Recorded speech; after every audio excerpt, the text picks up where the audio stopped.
The Innocence of Father Brown by G.K. Chesterton. The Invisible Man.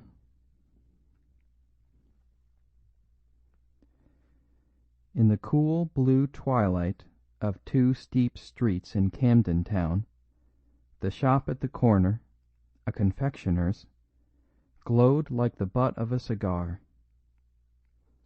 One should rather say, perhaps, like the butt of a firework, for the light was of many colours and some complexity, broken up by many mirrors, and dancing on many gilt and gaily coloured cakes and sweetmeats. Against this one fiery glass were glued the noses of many gutter snipes, for the chocolates were all wrapped in those red and gold and green metallic colours which are almost better than chocolate itself. And the huge white wedding cake in the window was somehow at once remote and satisfying, just as if the whole North Pole were good to eat. Such rainbow provocations could naturally collect the youth of the neighbourhood up to the ages of 10 or 12. But this corner was also attractive to youth at a later stage, and a young man, not less than 24, was staring into the same shop window. To him also the shop was of fiery charm, but this attraction was not wholly to be explained by chocolates, which, however, he was far from despising. He was a tall, burly, red-haired young man, with a resolute face but a listless manner.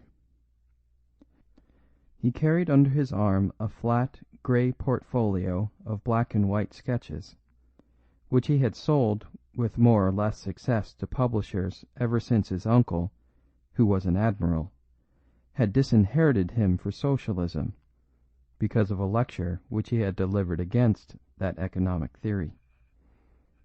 His name was John Turnbull Angus. Entering at last, he walked through the confectioner's shop to the back room, which was a sort of pastry-cook restaurant, merely raising his hat to the young lady who was serving there. She was a dark, elegant, alert girl in black, with a high colour and very quick, dark eyes, and after the ordinary interval she followed him into the inner room to take his order. His order was evidently a usual one. "I want, please," he said with precision, "one halfpenny bun and a small cup of black coffee." An instant before the girl could turn away, he added, "Also, I want you to marry me." The young lady of the shop stiffened suddenly and said, "Those are jokes I don't allow." The red-haired young man lifted grey eyes of an unexpected gravity. "Really and truly," he said, "it's as serious as the halfpenny bun. It is expensive, like the bun. One pays for it. It is indigestible, like the bun. It hurts." The dark young lady had never taken her dark eyes off him, but seemed to be studying him with almost tragic exactitude.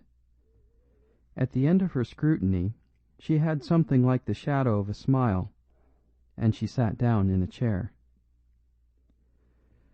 "Don't you think," observed Angus absently, "that it's rather cruel to eat these halfpenny buns? They might grow up into penny buns. I shall give up these brutal sports when we are married." The dark young lady rose from her chair and walked to the window, evidently in a state of strong but not unsympathetic cogitation. When at last she swung round again, with an air of resolution, she was bewildered to observe that the young man was carefully laying out on the table various objects from the shop window. They included a pyramid of highly colored sweets, several plates of sandwiches, and the 2 decanters containing that mysterious port and sherry which are peculiar to pastry cooks. In the middle of this neat arrangement he had carefully let down the enormous load of white sugared cake which had been the huge ornament of the window. "What on earth are you doing?" she asked. "Duty, my dear Laura," he began. "Oh, for the Lord's sake, stop a minute," she cried, "and don't talk to me in that way. I mean, what is all that?" "A ceremonial meal, Miss Hope." "And what is that?" she asked impatiently, pointing to the mountain of sugar.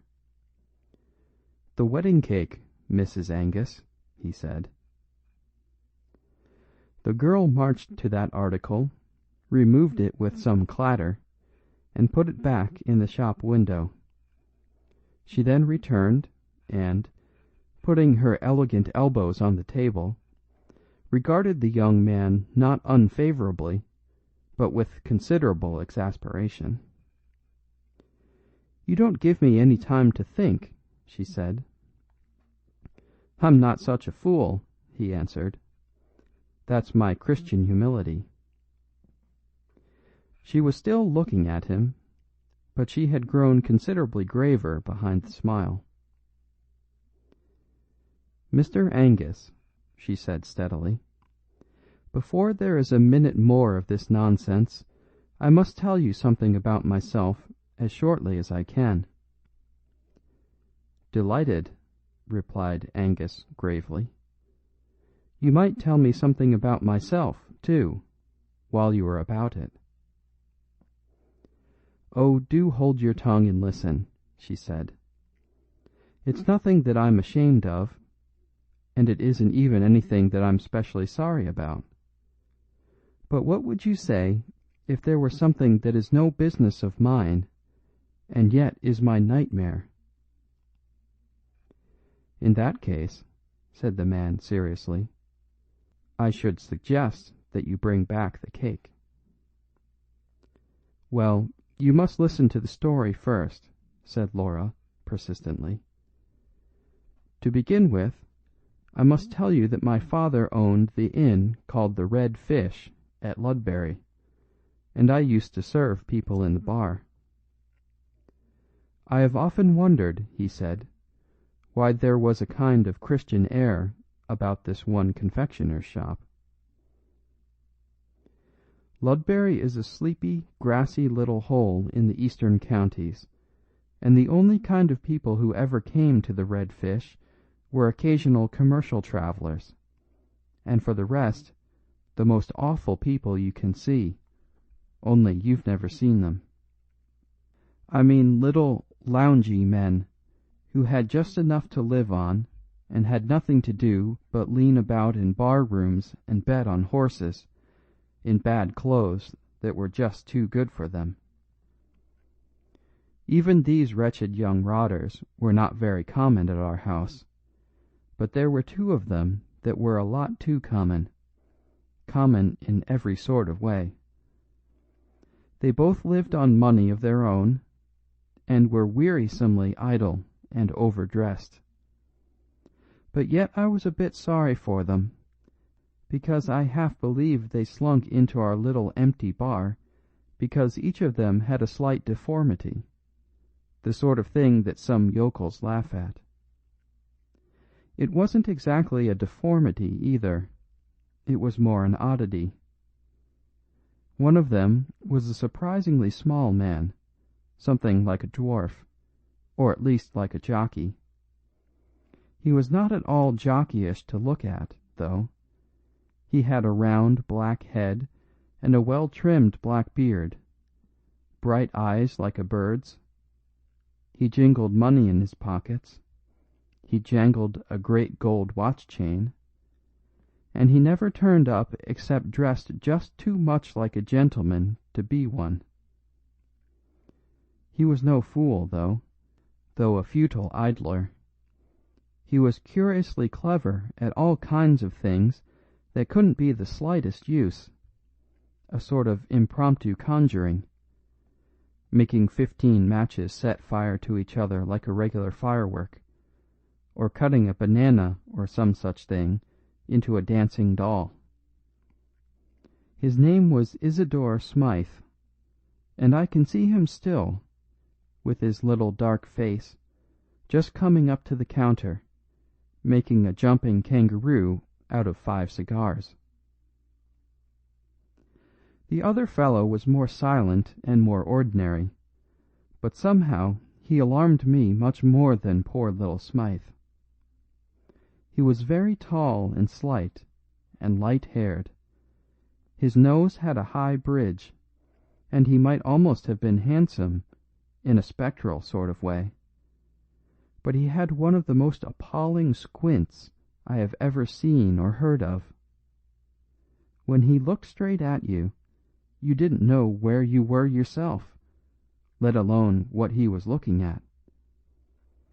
I fancy this sort of disfigurement embittered the poor chap a little, for while Smythe was ready to show off his monkey tricks anywhere, James Welkin, that was the squinting man's name, never did anything except soak in our bar parlour, and go for great walks by himself in the flat grey country all round. All the same, I think Smythe, too, was a little sensitive about being so small, though he carried it off more smartly.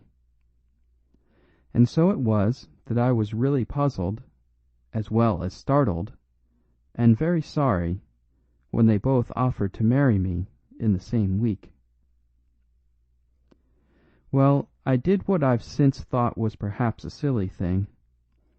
But, after all, these freaks were my friends in a way, and I had a horror of their thinking I refused them for the real reason, which was that they were so impossibly ugly. So I made up some gas of another sort, about never meaning to marry anyone who hadn't carved his way in the world. I said it was a point of principle with me not to live on money that was just inherited like theirs. 2 days after I had talked in this well-meaning sort of way, the whole trouble began. The first thing I heard was that both of them had gone off to seek their fortunes, as if they were in some silly fairy tale. Well, I've never seen either of them from that day to this. But I've had 2 letters from the little man called Smythe, and really they were rather exciting. "Ever heard of the other man?" asked Angus. "No, he never wrote," said the girl, after an instant's hesitation. "Smythe's first letter was simply to say that he had started out walking with Welkin to London, but Welkin was such a good walker that the little man dropped out of it, and took a rest by the roadside. He happened to be picked up by some travelling show, and, partly because he was nearly a dwarf, and partly because he was really a clever little wretch, he got on quite well in the show business, and was soon sent up to the aquarium, to do some tricks that I forget. That was his first letter. His second was much more of a startler, and I only got it last week. The man called Angus emptied his coffee cup and regarded her with mild and patient eyes. His own mouth took a slight twist of laughter as she resumed. "I suppose you've seen on the hoardings all about this Smythe's Silent Service. Or you must be the only person who hasn't. Oh, I don't know much about it. It's some clockwork invention for doing all the housework by machinery. You know the sort of thing. Press a button, a butler who never drinks. Turn a handle, 10 housemaids who never flirt. You must have seen the advertisements. Well, whatever these machines are, they are making pots of money, and they are making it all for that little imp whom I knew down in Ludbury. I can't help feeling pleased the poor little chap has fallen on his feet, but the plain fact is, I'm in terror of his turning up any minute and telling me he's carved his way in the world, as he certainly has." "And the other man?" repeated Angus, with a sort of obstinate quietude. Laura Hope got to her feet suddenly. "My friend," she said, "I think you are a witch. Yes, you are quite right. I have not seen a line of the other man's writing, but I have no more notion than the dead of what or where he is. But it is of him that I am frightened. It is he who is all about my path. It is he who has half driven me mad. Indeed, I think he has driven me mad, for I have felt him where he could not have been, and I have heard his voice when he could not have spoken." "Well, my dear," said the young man, cheerfully, "if he were Satan himself, he is done for now you have told somebody. One goes mad all alone, old girl.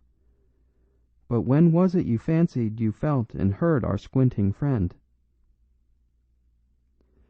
"I heard James Welkin laugh as plainly as I hear you speak," said the girl steadily.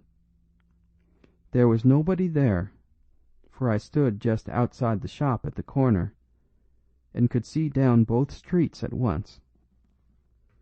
I had forgotten how he laughed, though his laugh was as odd as his squint. I had not thought of him for nearly a year, but it's a solemn truth that a few seconds later the first letter came from his rival." "Did you ever make the spectre speak or squeak or anything?" asked Angus, with some interest. Laura suddenly shuddered, and then said, with an unshaken voice, "Yes. Just when I had finished reading the second letter from Isidore Smythe announcing his success, just then I heard Welkin say, 'He shan't have you, though.' It was quite plain, as if he were in the room. It is awful. I think I must be mad." "If you really were mad," said the young man, "you would think you must be sane. But certainly there seems to me to be something a little rum about this unseen gentleman. 2 heads are better than 1. I spare you allusions to any other organs. And really, if you would allow me, as a sturdy, practical man, to bring back the wedding cake out of the window." Even as he spoke, there was a sort of steely shriek in the street outside, and a small motor, driven at devilish speed, shot up to the door of the shop and stuck there. In the same flash of time a small man in a shiny top hat stood stamping in the outer room. Angus, who had hitherto maintained hilarious ease from motives of mental hygiene, revealed the strain of his soul by striding abruptly out of the inner room and confronting the newcomer. A glance at him was quite sufficient to confirm the savage guesswork of a man in love. This very dapper but dwarfish figure, with the spike of black beard carried insolently forward, the clever, unrestful eyes, the neat but very nervous fingers, could be none other than the man just described to him, Isidore Smythe, who made dolls out of banana skins and matchboxes. Isidore Smythe, who made millions out of undrinking butlers and unflirting housemaids of metal. For a moment the 2 men, instinctively understanding each other's air of possession, looked at each other with that curious cold generosity which is the soul of rivalry. Mr. Smythe, however, made no allusion to the ultimate ground of their antagonism, but said simply and explosively, "Has Miss Hope seen that thing on the window?" "On the window?" repeated the staring Angus. "There's no time to explain other things," said the small millionaire shortly. "There's some tomfoolery going on here that has to be investigated." He pointed his polished walking stick at the window, recently depleted by the bridal preparations of Mr. Angus, and that gentleman was astonished to see along the front of the glass a long strip of paper pasted, which had certainly not been on the window when he looked through it some time before. Following the energetic Smythe outside into the street, he found that some yard and a half of stamp paper had been carefully gummed along the glass outside, and on this was written in straggly characters, "If you marry Smythe, he will die." "Laura," said Angus, putting his big red head into the shop, "you're not mad." "It's the writing of that fellow Welkin," said Smythe gruffly. "I haven't seen him for years, but he's always bothering me. 5 times in the last fortnight he's had threatening letters left at my flat, and I can't even find out who leaves them, let alone if it is Welkin himself. The porter of the flat swears that no suspicious characters have been seen, and here he has pasted up a sort of dado on a public shop window, while the people in the shop—" "Quite so," said Angus modestly, "while the people in the shop were having tea." "Well, sir, I can assure you I appreciate your common sense in dealing so directly with the matter. We can talk about other things afterwards. The fellow cannot be very far off yet, for I swear there was no paper there when I went last to the window 10 or 15 minutes ago. On the other hand, he's too far off to be chased, as we don't even know the direction. If you'll take my advice, Mr. Smythe, you'll put this at once in the hands of some energetic inquiry man, private rather than public. I know an extremely clever fellow who has set up in business 5 minutes from here in your car. His name's Flambeau, and though his youth was a bit stormy, he's a strictly honest man now, and his brains are worth money. He lives in Lucknow Mansions, Hampstead." "That is odd," said the little man, arching his black eyebrows. "I live, myself, in Himalaya Mansions, round the corner. Perhaps you might care to come with me. I can go to my rooms and sort out these queer welcome documents, while you run round and get your friend the detective." "You are very good," said Angus politely. "Well, the sooner we act the better." Both men, with a queer kind of impromptu fairness, took the same sort of formal farewell of the lady, and both jumped into the brisk little car.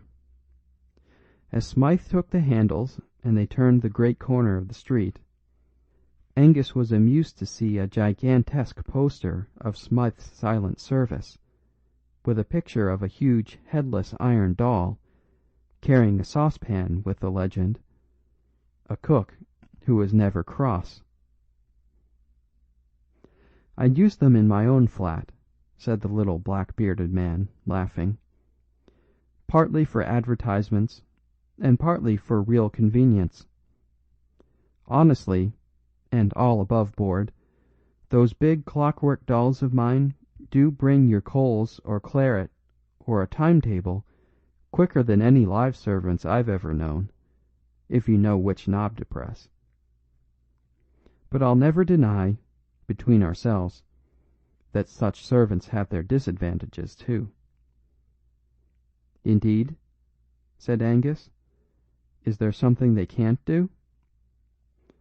"Yes. replied Smythe coolly. "They can't tell me who left those threatening letters at my flat." The man's motor was small and swift like himself. In fact, like his domestic service, it was of his own invention. If he was an advertising quack, he was one who believed in his own wares. The sense of something tiny and flying was accentuated as they swept up long white curves of road in the dead but open daylight of evening. Soon the white curves came sharper and dizzier. They were upon ascending spirals, as they say in the modern religions. For, indeed, they were cresting a corner of London which is almost as precipitous as Edinburgh, if not quite so picturesque. Terrace rose above terrace, and the special tower of flats they sought rose above them all to almost Egyptian height, gilt by the level sunset. The change, as they turned the corner and entered the crescent known as Himalaya Mansions, was as abrupt as the opening of a window, for they found that pile of flats sitting above London as above a green sea of slate. Opposite to the mansions, on the other side of the gravel crescent, was a bushy enclosure more like a steep hedge or dike than a garden, and some way below that ran a strip of artificial water, a sort of canal, like the moat of that embowered fortress. As the car swept round the crescent it passed, at one corner, the stray stall of a man selling chestnuts, and right away at the other end of the curve Angus could see a dim blue policeman walking slowly. These were the only human shapes in that high suburban solitude, but he had an irrational sense that they expressed the speechless poetry of London. He felt as if they were figures in a story. The little car shot up to the right house like a bullet, and shot out its owner like a bombshell. He was immediately inquiring of a tall commissionaire in shining braid, and a short porter in shirt sleeves, whether anybody or anything had been seeking his apartments. He was assured that nobody and nothing had passed these officials since his last inquiries, whereupon he and the slightly bewildered Angus were shot up in the lift like a rocket till they reached the top floor. "Just come in for a minute," said the breathless Smythe. "I want to show you those welkin letters. Then you might run round the corner and fetch your friend." He pressed a button concealed in the wall, and the door opened of itself. It opened on a long, commodious anteroom, of which the only arresting features, ordinarily speaking, were the rows of tall, half-human mechanical figures that stood up on both sides, like tailor's dummies. Like tailor's dummies, they were headless, and like tailor's dummies, they had a handsome, unnecessary humpiness in the shoulders, and a pigeon-breasted protuberance of chest. But barring this, they were not much more like a human figure than any automatic machine at a station that is about the human height. They had two great hooks like arms for carrying trays, and they were painted pea green, or vermilion, or black for convenience of distinction. In every other way, they were only automatic machines, and nobody would have looked twice at them. On this occasion, at least, nobody did. For between the two rows of these domestic dummies lay something more interesting than most of the mechanics of the world. It was a white, tattered scrap of paper scrawled with red ink, and the agile inventor had snatched it up almost as soon as the door flew open. He handed it to Angus without a word. The red ink on it actually was not dry, and the message ran: If you have been to see her today, I shall kill you." There was a short silence, and then Isidore Smythe said quietly, "Would you like a little whiskey? I rather feel as if I should." "Thank you. I should like a little flambeau," said Angus gloomily. "This business seems to me to be getting rather grave. I'm going round at once to fetch him." "Right you are," said the other, with admirable cheerfulness. "Bring him round here as quick as you can." But as Angus closed the front door behind him, he saw Smythe push back a button, and one of the clockwork images glided from its place and slid along a groove in the floor, carrying a tray with siphon and decanter. There did seem something a trifle weird about leaving the little man alone among those dead servants, who were coming to life as the door closed. 6 steps down from Smythe's landing, the man in shirt sleeves was doing something with a pail. Angus stopped to extract a promise, fortified with a prospective bribe, that he would remain in that place until the return with the detective, and would keep count of any kind of stranger coming up those stairs. Dashing down to the front hall, he then laid similar charges of vigilance on the commissionaire at the front door, from whom he learned the simplifying circumstances that there was no back door. Not content with this, he captured the floating policeman and induced him to stand opposite the entrance and watch it, and finally paused an instant for a pennyworth of chestnuts and an inquiry as to the probable length of the merchant's stay in the neighbourhood. The chestnut seller, turning up the collar of his coat, told him he should probably be moving shortly, as he thought it was going to snow. Indeed, the evening was growing grey and bitter, but Angus, with all his eloquence, proceeded to nail the chestnut man to his post. "Keep yourself warm on your own chestnuts," he said earnestly. "Eat up your whole stock. I'll make it worth your while. I'll give you a sovereign if you'll wait here till I come back, and then tell me whether any man, woman, or child has gone into that house where the commissionaire is standing." He then walked away smartly, with a last look at the besieged tower. "I've made a ring round that room, anyhow," he said. "They can't all 4 of them be Mr. Welkin's accomplices." Lucknow Mansions were, so to speak, on a lower platform of that hill of houses, of which Himalaya Mansions might be called the peak. Mr. Flambeau's semi-official flat was on the ground floor, and presented in every way a marked contrast to the American machinery and cold hotel-like luxury of the flat of the silent service. Flambeau, who was a friend of Angus, received him in a rococo artistic den behind his office, of which the ornaments were sabres, harquebuses, Eastern curiosities, flasks of Italian wine, savage cooking pots, a plumy Persian cat, and a small dusty-looking Roman Catholic priest, who looked particularly out of place. "This is my friend Father Brown," said Flambeau. "I've often wanted you to meet him. Splendid weather, this. A little cold for southerners like me."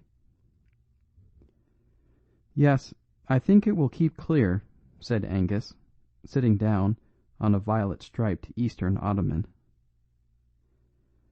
"No," said the priest quietly. "It has begun to snow."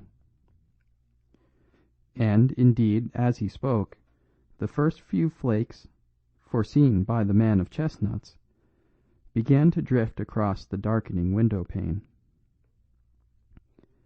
"Well," said Angus heavily, "I'm afraid I've come on business, and rather jumpy business at that. The fact is, Flambeau, within a stone's throw of your house is a fellow who badly wants your help. He's perpetually being haunted and threatened by an invisible enemy, a scoundrel whom nobody has even seen." As Angus proceeded to tell the whole story of Smythe and Welkin, beginning with Laura's story, and going on with his own, the supernatural laugh at the corner of two empty streets, the strange distinct words spoken in an empty room, Flambeau grew more and more vividly concerned, and the little priest seemed to be left out of it, like a piece of furniture. When it came to the scribbled stamp paper pasted on the window, Flambeau rose, seeming to fill the room with his huge shoulders. "If you don't mind," he said, "I think you had better tell me the rest on the nearest road to this man's house. It strikes me, somehow, that there is no time to be lost." "Delighted," said Angus, rising also, "though he's safe enough for the present, for I've set 4 men to watch the only hole to his burrow." They turned out into the street, the small priest trundling after them with the docility of a small dog. He merely said, in a cheerful way, like one making conversation, "How quick the snow gets thick on the ground." As they threaded the steep side streets, already powdered with silver, Angus finished his story, and by the time they reached the crescent with the towering flats, he had leisure to turn his attention to the 4 sentinels. The chestnut seller, both before and after receiving a sovereign, swore stubbornly that he had watched the door and seen no visitor enter. The policeman was even more emphatic. He said he had had experience of crooks of all kinds, in top hats and in rags. He wasn't so green as to expect suspicious characters to look suspicious. He looked out for anybody, and, so help him, there had been nobody. And when all 3 men gathered round the gilded commissionaire, who still stood smiling astride of the porch, the verdict was more final still. "I've got a right to ask any man, duke or dustman, what he wants in these flats," said the genial and gold-laced giant. "And I'll swear there's been nobody to ask since this gentleman went away." The unimportant Father Brown, who stood back, looking modestly at the pavement, here ventured to say meekly, "Has nobody been up and down stairs, then, since the snow began to fall? It began while we were all round at Flambeau's." "Nobody's been in here, sir, you can take it from me," said the official, with beaming authority. "Then I wonder what that is," said the priest, and stared at the ground blankly like a fish. The others all looked down also, and Flambeau used a fierce exclamation and a French gesture. For it was unquestionably true that down the middle of the entrance, guarded by the man in gold lace, actually between the arrogant stretched legs of that colossus, ran a stringy pattern of grey footprints stamped upon the white snow. "God!" cried Angus involuntarily. "The Invisible Man!" Without another word he turned and dashed up the stairs, with Flambeau following, but Father Brown still stood looking about him in the snow-clad street, as if he had lost interest in his query. Flambeau was plainly in a mood to break down the door with his big shoulders, but the Scotchman, with more reason, if less intuition, fumbled about on the frame of the door till he found the invisible button, and the door swung slowly open. It showed substantially the same serried interior. The hall had grown darker, though it was still struck here and there with the last crimson shafts of sunset, and one or two of the headless machines had been moved from their places for this or that purpose, and stood here or there about the twilit place. The green and red of their coats were all darkened in the dusk, and their likeness to human shapes slightly increased by their very shapelessness. But in the middle of them all, exactly where the paper with the red ink had lain, there lay something that looked like red ink spilt out of its bottle. But it was not red ink. With a French combination of reason and violence, Flambeau simply said, "Murder!" and, plunging into the flat, had explored every corner and cupboard of it in 5 minutes. But if he expected to find a corpse, he found none. Isidore Smythe was not in the place, either dead or alive. After the most tearing search, the two men met each other in the outer hall, with streaming faces and staring eyes. "My friend," said Flambeau, talking French in his excitement, "not only is your murderer invisible, but he makes invisible also the murdered man." Angus looked round at the dim room full of dummies, and in some Celtic corner of his Scotch soul a shudder started. One of the life-size dolls stood immediately overshadowing the bloodstain, summoned, perhaps, by the slain man an instant before he fell. One of the high-shouldered hooks that served the thing for arms was a little lifted, and Angus had suddenly the horrid fancy that poor Smythe's own iron child had struck him down. Matter had rebelled, and these machines had killed their master. But even so, what had they done with him? "Eaten him?" said the nightmare at his ear, and he sickened for an instant at the idea of rent human remains absorbed and crushed into all that acephalous clockwork. He recovered his mental health by an emphatic effort, and said to Flambeau, "Well, there it is. The poor fellow has evaporated like a cloud, and left a red streak on the floor. The tale does not belong to this world." "There is only one thing to be done," said Flambeau, "whether it belongs to this world or the other. I must go down and talk to my friend."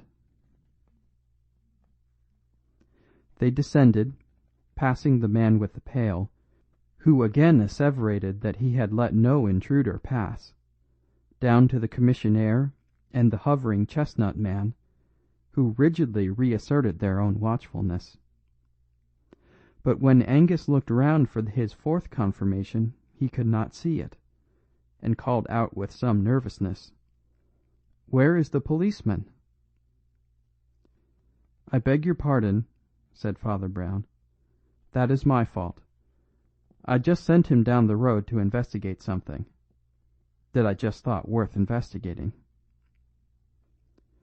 "Well, we want him back pretty soon," said Angus abruptly, "for the wretched man upstairs has not only been murdered, but wiped out." "How?" asked the priest. "Father," said Flambeau, after a pause, "upon my soul, I believe it is more in your department than mine. No friend or foe has entered the house, but Smythe is gone, as if stolen by the fairies. If that is not supernatural, I—" As he spoke they were all checked by an unusual sight. The big blue policeman came round the corner of the crescent, running. He came straight up to Brown. "You're right, sir," he panted. "They've just found poor Mr. Smythe's body in the canal down below." Angus put his hand wildly to his head. "Did he run down and drown himself?" he asked. "He never came down, I'll swear," said the constable, "and he wasn't drowned either, for he died of a great stab over the heart." "And yet you saw no one enter?" said Flambeau in a grave voice. "Let us walk down the road a little," said the priest. As they reached the other end of the crescent, he observed abruptly, "Stupid of me. I forgot to ask the policeman something. I wonder if they found a light brown sack." "Why a light brown sack?" asked Angus, astonished. "Because if it was any other coloured sack, the case must begin over again," said Father Brown. "But if it was a light brown sack, why, the case is finished." "I'm pleased to hear it," said Angus with hearty irony. "It hasn't begun, so far as I am concerned."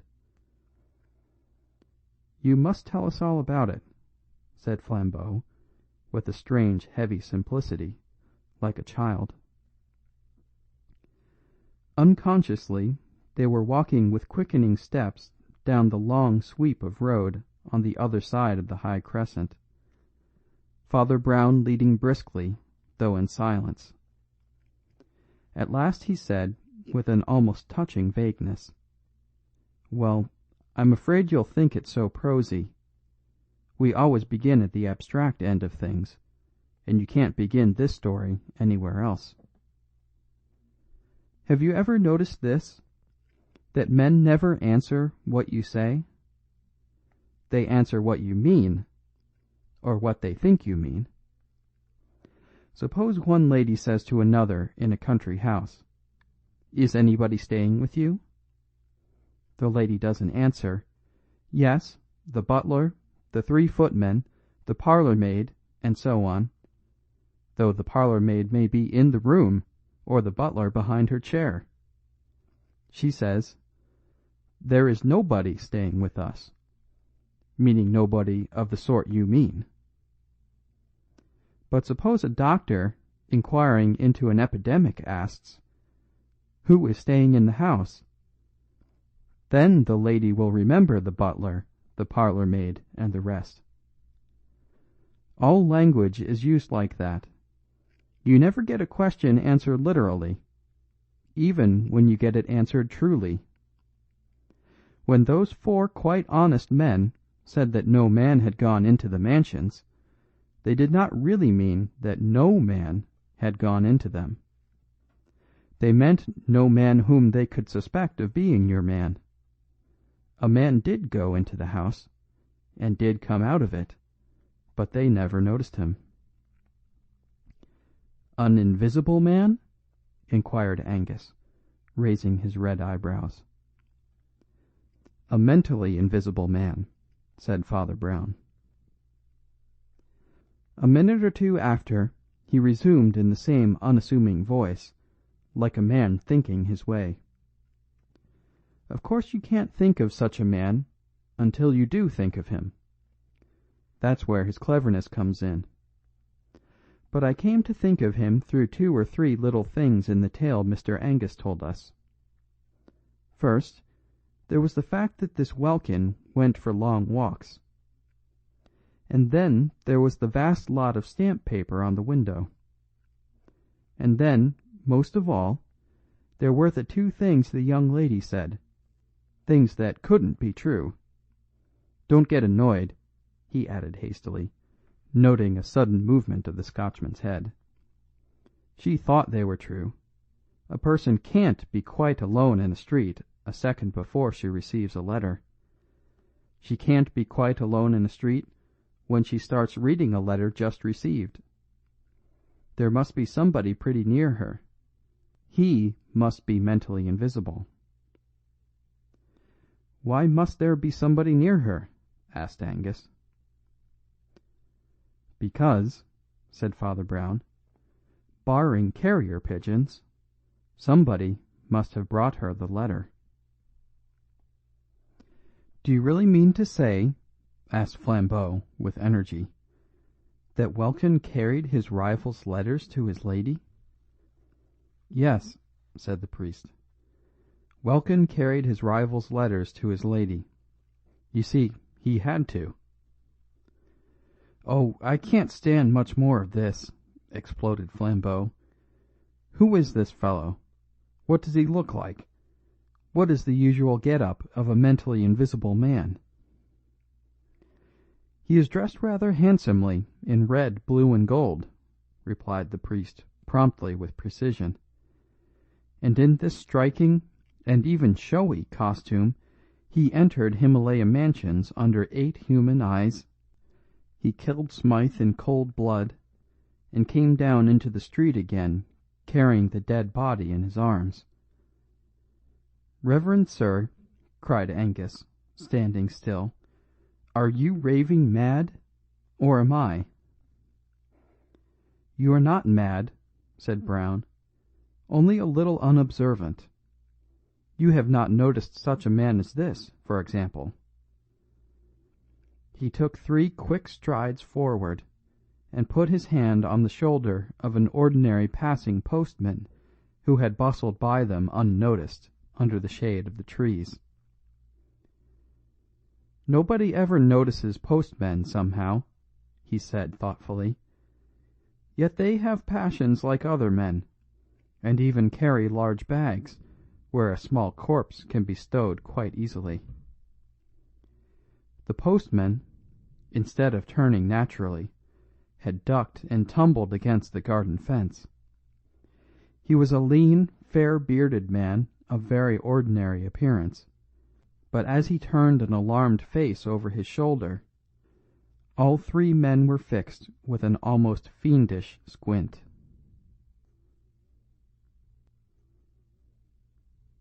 Flambeau went back to his sabres, purple rugs, and Persian cat, having many things to attend to.